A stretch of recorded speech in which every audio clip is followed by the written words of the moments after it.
This lesson is for Mrs. Cucci's College Prep Math class. We are on lesson 4.1 and we're going to talk about graphing and functions today. Okay, so we're going to first talk a little bit about points in ordered pairs. For each point in the rectangular coordinate system corresponds to an ordered pair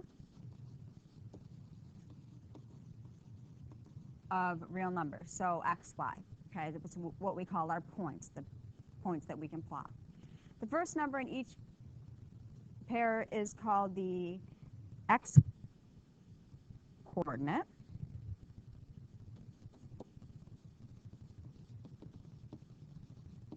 And that denotes the distance and direction from the origin along the x-axis, so that's your horizontal.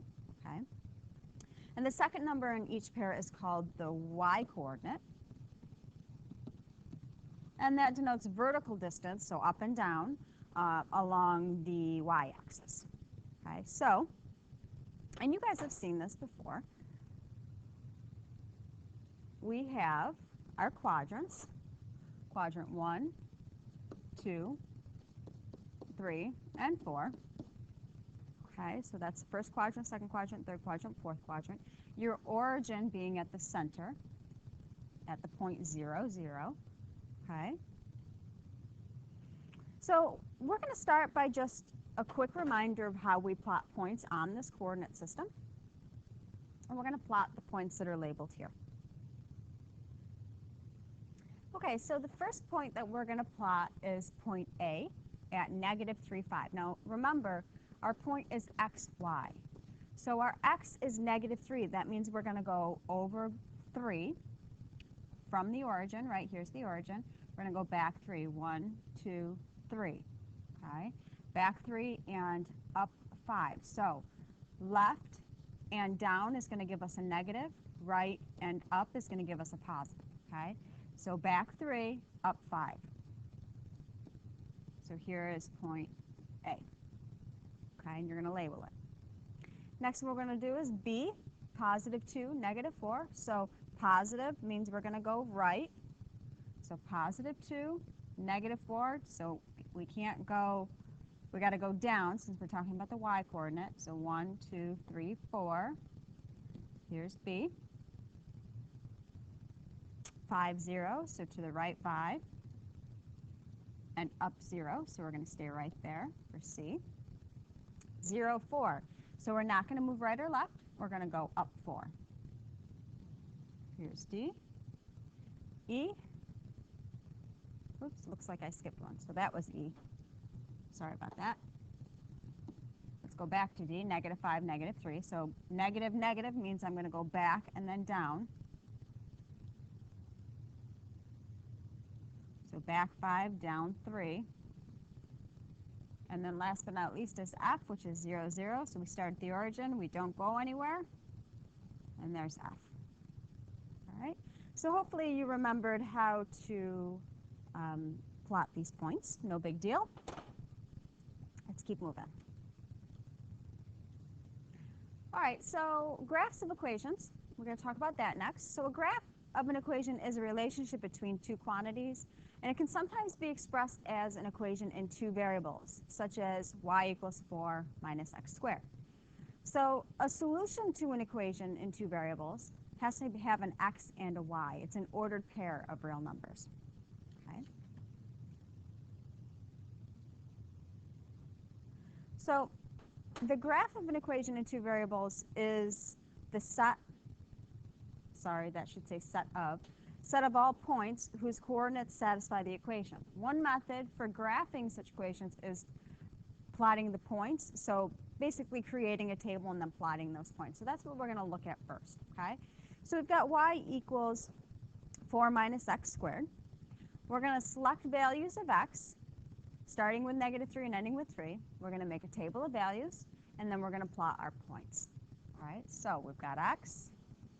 We've got our equation that we're going to use, and then we've got y, what we get out of it. Okay, so again, we're going to start with negative 3. So we can plug that right in for x. Okay, so as we know, order of operations tells us we do parentheses and then exponents. So if we look in these parentheses, there's nothing I can do inside the parentheses, so I'm going to move on to exponents. Negative 3 squared, right? Negative 3 squared is negative 3 times negative 3, which is a positive 9. So then I have 4 minus 9, which is negative 5. So what that did is that gave us the point negative 3, negative 5. Okay, so now we're going to do negative 2. 4 minus negative 2 squared. Again, I'm going to square the negative 2, which gives us a positive 4.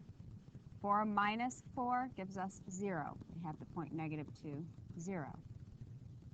Negative 1. 4 minus negative 1 squared. Negative 1 squared is a positive 1.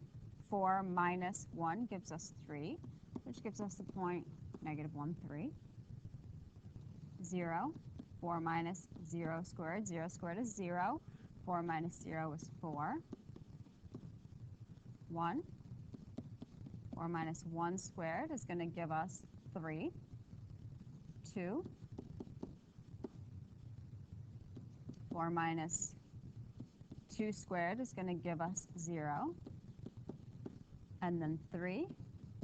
4 minus 3 squared is going to give us negative 5. So you should notice a trend here, okay? We've got negative 3, negative 5, negative 2, 0, negative 1, 3, 0, 4, 1, 3, 2, 0, 3, negative 5. So we have a pattern here, negative 5, 0, 3, 4, 3, 0, negative 5. So what you're seeing happen right here is this is what we call our axis of symmetry. Or better yet, better way to say this, because axis of symmetry is really a line, let's call it the turning point. Okay? It's the turning point. So it's where we see that symmetry happen, and then it turns around and goes the opposite direction.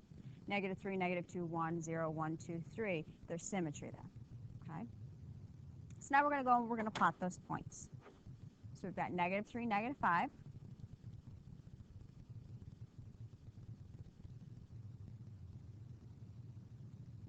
Negative 2, 0. Negative 1, 3. 4, 0, 4. 1, 3. And notice this is symmetric, right? I'm 2 away from the origin. I'm 2 away from the origin. Okay, it's symmetric. And then we have 3, negative 5. Last step is to connect these to make a curve. Oops, I missed it. Okay. And then one more step, we're going to label this. Now this is a quadratic. It's downward facing quadratic. And we know it's downward facing because there's a negative in front of that x squared. Okay. So that's how we graph something by plotting points. Okay, let's go on to the next one. Okay, so an application of using graphs of equations. A toll bridge costs $2.50. Commuters who use the bridge frequently have the option of purchasing a monthly discount pass for $21. With the discount pass, the toll is reduced to $1. The monthly cost y of using the bridge x times can be described by the following formula. So without the discount pass, the formula is y equals 2.5x. So what that means is $2.50 per time that you use it. With the discount pass, you have y equals 21 plus x. So $21 plus $1 per time you use it. Okay. So we're going to create a table, and we're going to use the values of 0, 2, 3, 10, 12, 14, and 16. Once we have those values, we're going to graph the equation on the rectangular coordinate system. And then we're going to find the coordinates of the intersection point for the two graphs. Okay? And we're going to talk about what that means. All right.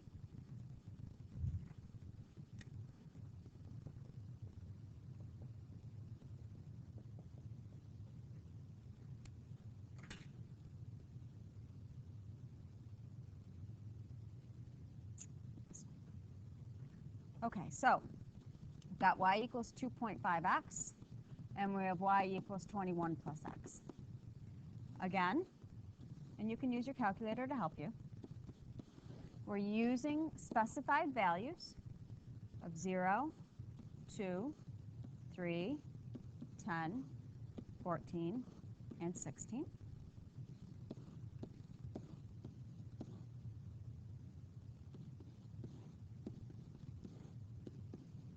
Okay. And we're plugging the value of x into here to find the value of y. So this one should be easy. 2.5 times 0 is 0. The next one we're going to do is 2. So you're going to have 2.5 times 2. So 2.5 times 2 is going to give you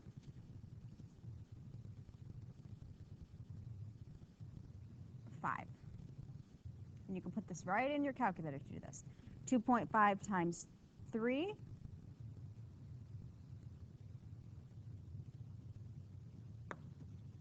is 7.5.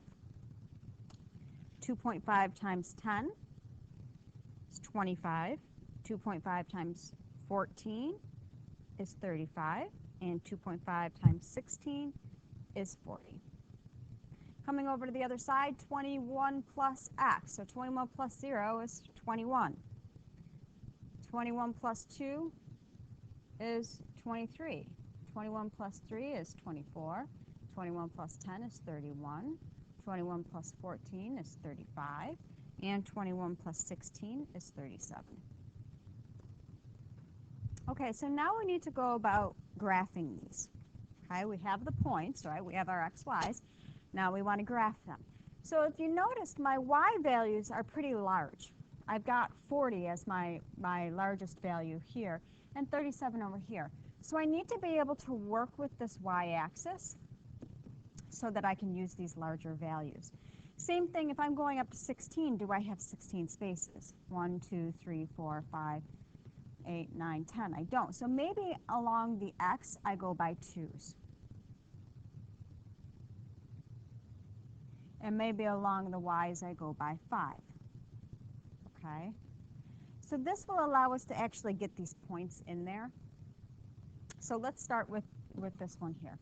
So we've got the point 0, 0, 2, 5, 3, 7.5. Now that's kind of a weird point. So why don't we go ahead and skip that one and go on to the next one and see where that one will take us. 2, 4, 6, 8, 10, 12, 16, so 10, 15, 20, 25, 30, 35, 40. So I want 10, 25, so all the way over here and up to 25. 14, 35, so here, and 16, 40. So here is my first function, y equals 2.5x. And now we're going to do our next one. So I've got 0, 21, which is probably about here. 2, 23, which is probably about here. 10, 31, maybe about here. 14, 35, here. And 16, 37, here. I'm going to go ahead and put that in. And this is our y equals 21 plus x. Okay, so we've got them graphed on the coordinate system. Part C says, what are the coordinates of the intersection point for the two graphs? And interpret what the coordinates mean in practical terms. So here's your intersection point. Notice down here we both have 1435. So there is your intersection point. Okay, so what does that actually mean? Well, my equation says it will cost you y dollars if you pay $2.50 for every toll that you use. Okay, so x is your tolls, number of tolls, right? And y is your cost. So if they're both $14.35, it means that at 14 tolls, the cost of both options is the same, and that's $35.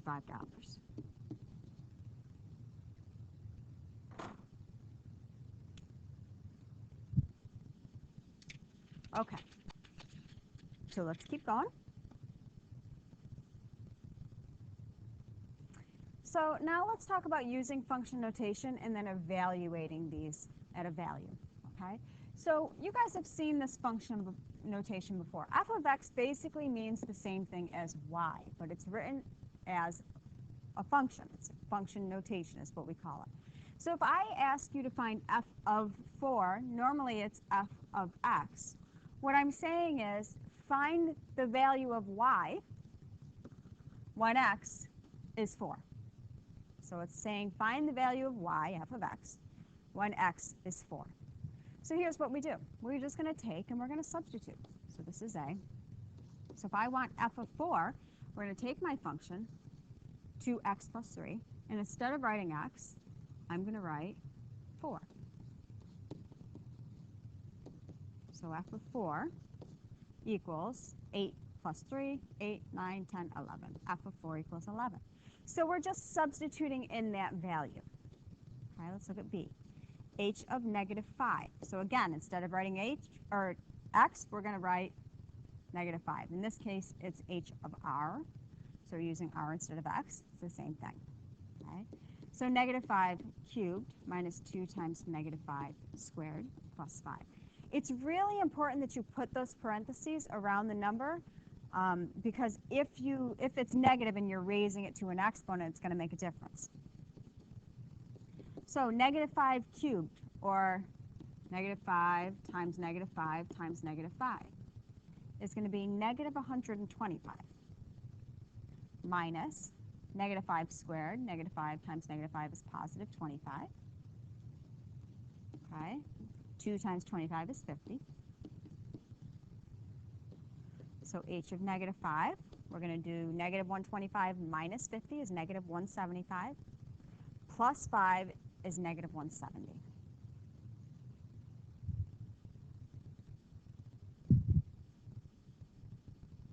And last but not least, g of negative 2. 2 times negative 2 squared minus 1. G of negative 2. Negative 2 squared is positive 4.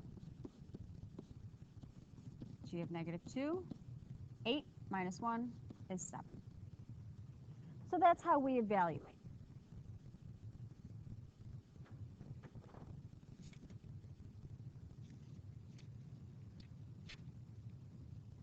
Okay. All right. So applications involving function notation. Tailgaters beware. If your car is going 35 miles per hour on dry pavement, your required stopping distance is 160 feet, or the width of a football field.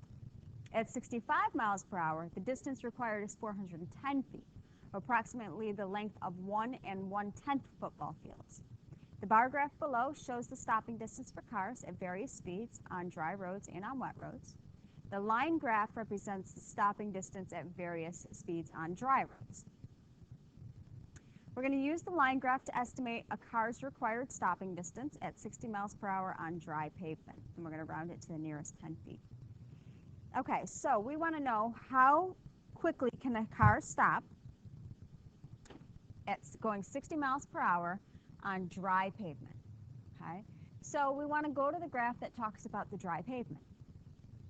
Notice down on my x-axis or my domain, we're talking speed in miles per hour. So what we need to do is go to 60 miles per hour, go straight up, and then figure out the stopping distance needed. So I go straight over.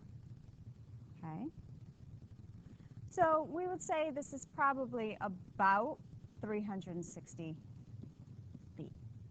So just using that graph to determine your information. All right. The function f of x equals 0.80875x squared minus 0.4x plus 66.6 models a car's required stopping distance, f of x, in feet on dry pavement traveling at x miles per hour. Use this function to find the required stopping distance at 60 miles per hour. Round to the nearest foot. Okay. X is miles per hour. We know how fast we're going. So all we need to do is find f of 60. Okay, right? X is 60. So we're going to go ahead and substitute that into my equation.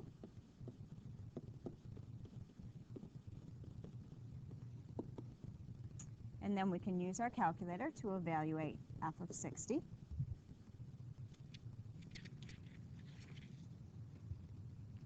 And it's about 357.6. And if we want it to the nearest foot, 358 feet. So if you're going 60 miles per hour, it's going to take you about 358 feet to stop.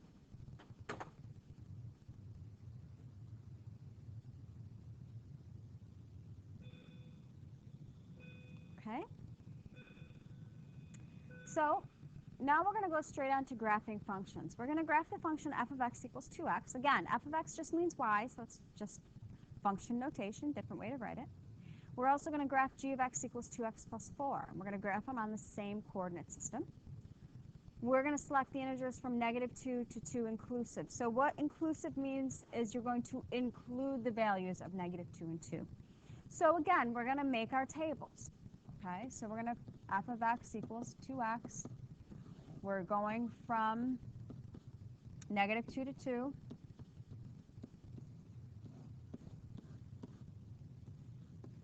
We're doing it for each function.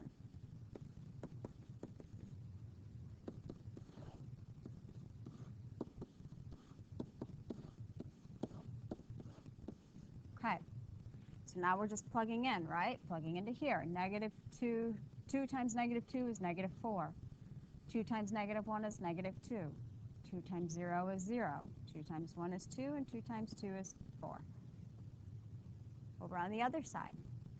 Here's my x. So 2 times -2 is -4, plus 4, 0. 2 times -1 is -2, plus 4 is +2. 2 times 0 plus 4 is 4. 2 times 1 is 2, plus 4 is 6. 2 times 2 is 4, plus 4 is 8. So now here's our points. Okay? And we're only graphing from -2 to 2. They were very specific on where it wants me to graph. So let's graph f of x first. We have -2, -4. We have -1, -2, 0, 0, 1, 2, and 2, 4. Here's my graph of f of x. G of x, -2, 0, -1, 2, 0, 4, 1, 6, and 2, 8. And there's my graphs. Now, again, -2 to 2 inclusive, so we do not go beyond what they're asking us to graph. No arrows, no extension, we're finished right there. Okay. So how do we determine if something is a function? Well, we use something that's called the vertical line test. So basically what the vertical line test says is if I pass a vertical line through any graph, it won't touch that graph more than once. If it does, it's not a function. All right, so here's how we do this.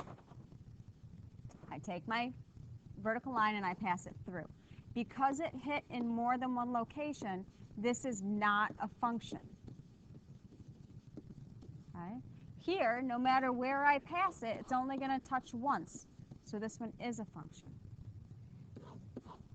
I'm going to pass those vertical lines through. It's not touching more than once, so that's a yes as well. And then that's a no because it's hitting twice. So that's the vertical line test. Okay, we're almost done, guys. Analyze the graph of a function. Too late for the flu shot now. It's only 8 a.m. and you're feeling lousy. Fascinated by the way that algebra models the world, you construct a graph showing your body temps from 8 a.m. through 3 p.m. You decide to let x represent the number of hours after 8 a.m. and y represent your body temperature at time x. The graph shows the data below. What is your temperature at 8 a.m.? So This says hours after 8 a.m. So how many hours have passed after 8 a.m.? If you're talking about 8 a.m., none. So we're going to know what is our temperature at the very beginning. 101 degrees. During which period is your temperature decreasing? So going down, right? So if I look, my temperature is decreasing, decreasing, decreasing, decreasing, decreasing, and then here it starts to spike back up. So during what time interval? From 0 to 3. So 0 to 3 hours after 8 a.m. So I guess we could say from 8 a.m. to 8, 9, 10, 11. Estimate your minimum temp during the time period shown. How many hours after 8 a.m. does that occur? So where is our minimum temp? So the lowest we find it is right here, and I would say that's about 98.5 degrees. And what time does that occur? That's 11 a.m.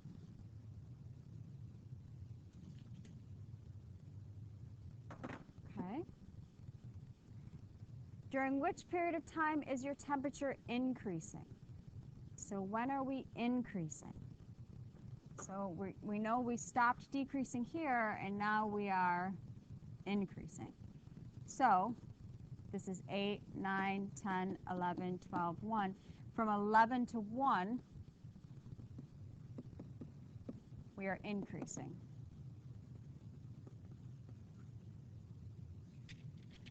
Okay. Part E says, part of the graph shows a horizontal line segment. What does this mean about your temperature, and when does it occur? So here's that horizontal line segment. What does that mean? Well, it means that we're staying at 100 degrees. So your temp isn't changing.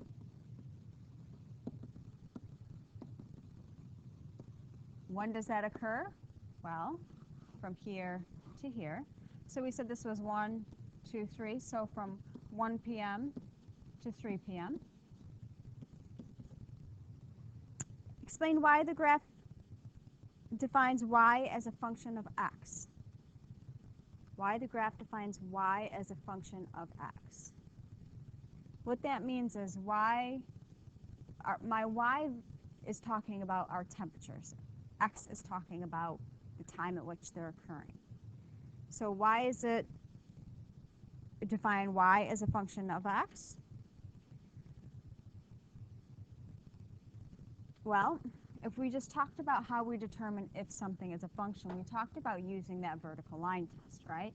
So if I were to take a vertical line and pass it through here, does it ever hit the graph in more than one location at any point? No. So it is a function, okay? So in practical terms, what that means is your body temperature is a function of time. So each hour after 8 a.m. represents, represented by x, will give you a precise body temperature, which is y. Okay, guys, I know that was a long one. Sorry about that. Make sure you do the practice document, and I will see you in the next video.